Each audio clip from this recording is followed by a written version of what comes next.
$6 trillion. That number is so large, most people cannot imagine it. But that is exactly how much the United States has spent on wars in the Middle East since 1991. That is enough money to give every single American, every man, woman, and child more than $18,000 each. It is enough to rebuild every road, bridge, and school in the country. It is enough to make America the wealthiest nation on earth by a wide margin. But instead, that money vanished into the desert sand. And now in 2026, the United States is at war again, this time with Iran, spending over $2,000 every single second on a new conflict. The question no one in Washington wants to answer is this: what if that money had stayed home? And in the next 10 minutes, you'll find out exactly why. To understand where the money went, you have to go back to August 2nd, 1990. Saddam Hussein, the iron-fisted ruler of Iraq, sends his army across the border into Kuwait. In 48 hours, the small, oil-rich nation is completely overrun. The world is stunned. The United States, under President George H.W. Bush, begins building a coalition of 35 nations. The goal is simple: push Iraq out of Kuwait and restore order in the Gulf. In January 1991, the ground war begins. It is called Operation Desert Storm. American jets fill the skies over Baghdad. The world watches on CNN, and in just 42 days of combat, the coalition wins. Kuwait is free. Saddam retreats.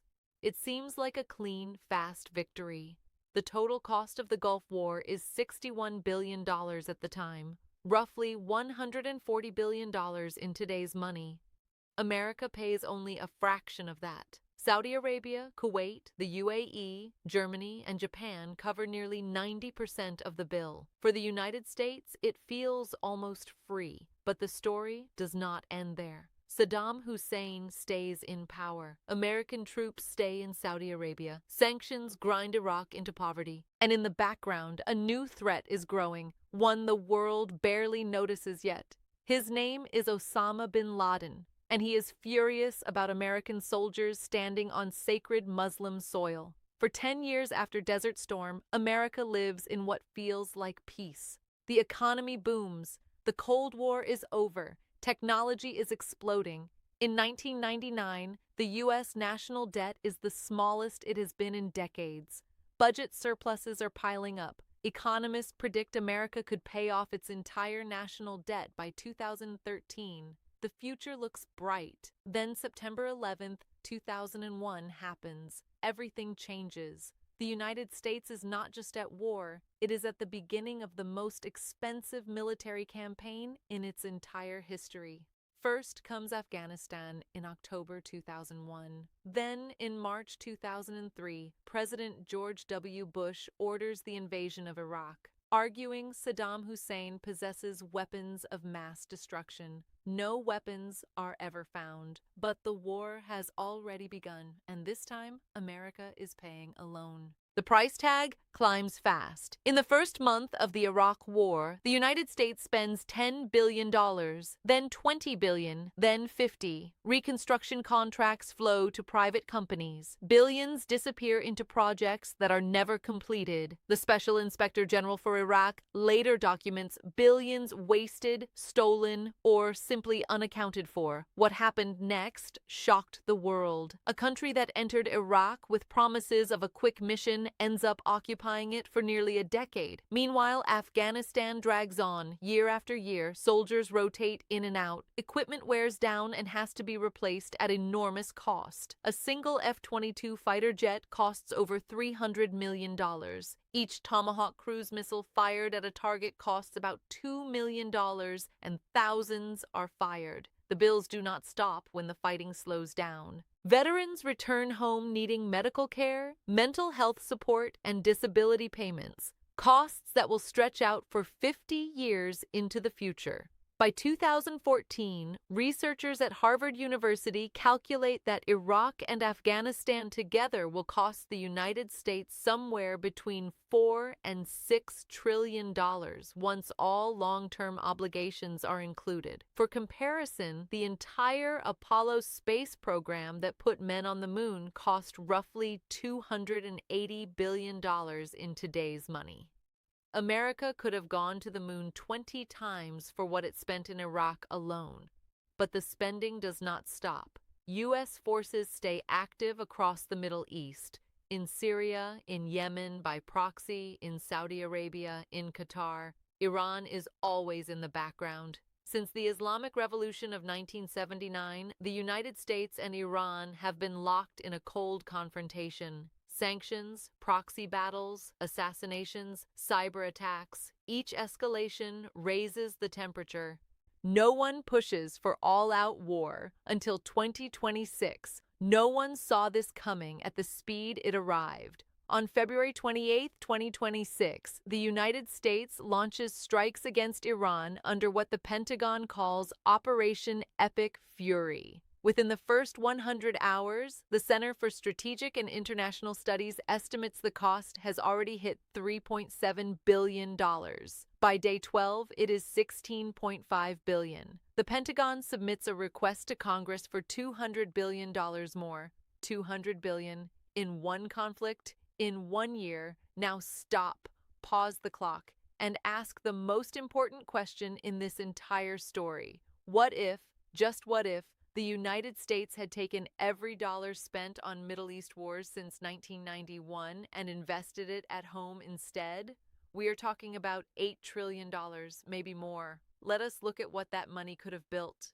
The entire U.S. interstate highway system, every road, every bridge, every tunnel, was built for roughly $500 billion in today's money. America could have rebuilt it 16 times over. Every public school in the United States, all 90,000 of them, could have been renovated and modernized for less than $1 trillion. That still leaves $7 trillion on the table.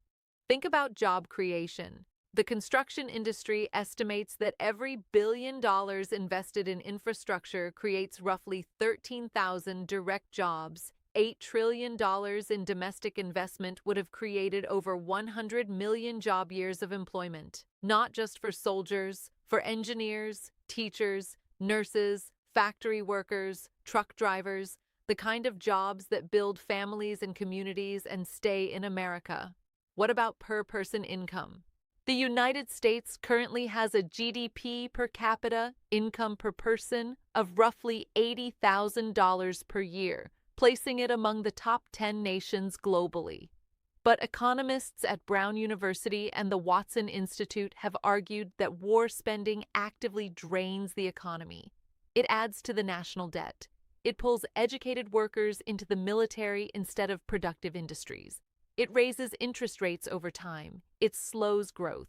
If the trillions spent on Middle East wars had gone into American infrastructure, education, and research and development, instead, credible economic models suggest U.S. per capita income could be 10 to 15% higher today. That is not a small number. That is an extra $8,000 to $12,000 per year in the pocket of every American family. The Strait of Hormuz is now closed. Iran shut it when the 2026 war began. Oil prices have spiked to $116 per barrel, nearly double the pre-war price. American consumers are paying more for gasoline, groceries, and heating. The irony is sharp. 35 years of Middle East military engagement was supposed to guarantee stability in the oil markets. Instead, every major conflict has caused oil price spikes, recessions, and uncertainty. The wars that were supposed to protect economic security have repeatedly threatened it. Here is the hardest truth. The money is gone. The $6 trillion from Iraq and Afghanistan cannot be recovered. The interest on the debt those wars created will be paid by American children and grandchildren for decades. Veterans are still coming home. Hospitals are still treating injuries. Families are still mourning. And a new war with Iran is adding to the bill at more than $2,000 every single second. History has a pattern. The Gulf War of 1991 was supposed to be the end. Then came Iraq in 2003, then the endless years in Afghanistan, then Syria, then Yemen by proxy. Each time, the architects of the war promised it would be quick, controlled, affordable. Each time, the costs spiraled beyond all predictions. The Iraq and Afghanistan wars together are 18 times more expensive than the first Gulf War. 18 times. What makes the story of American war spending genuinely extraordinary is not just the scale. It is the opportunity cost. The roads not built, the schools not renovated, the diseases not cured, the scientists not funded, the families not lifted out of poverty. A nation that leads the world in military spending has chosen again and again to make that its priority. Whether that choice made America safer is a debate historians will argue for generations. What is not debatable is the math. $8 trillion spent abroad is $8 trillion not invested at home. In a country where millions still lack access to clean water, reliable health care, and quality education, that number carries enormous weight. The next time you hear the cost of a new missile system or a new overseas deployment, remember what that same dollar figure could build on American soil. That is not an anti-war argument. It is simply arithmetic, and arithmetic does not lie.